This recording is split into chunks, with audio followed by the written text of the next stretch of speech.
Happy new year বন্ধুরা। আজকে সকালবেলা ঘুম থেকে উঠেই সুযোগ হয়েছিল আশ্রমে গীতাপাঠ শুনতে যাওয়ার।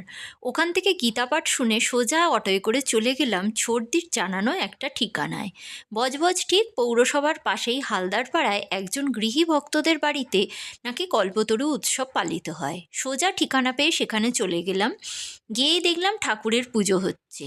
কি মনোরম পরিবেশ! ঠাকুর, মা, স্বামীজি তিনজনকে সুন্দর শাড়ি কাপড় পরিয়ে সাজানো। সেখানে হোম হচ্ছে, অঞ্জলি দেওয়া হচ্ছে, কত জনমানবের সমাগম।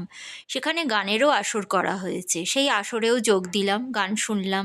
তারপরেই প্রসাদের পর্ব চলে এলো। প্রসাদে করেছিল ফ্রাইড রাইস, আলুর দম, চাটনি, পাঁপড়। সুস্বাদু খাওয়ার হয়েছিল।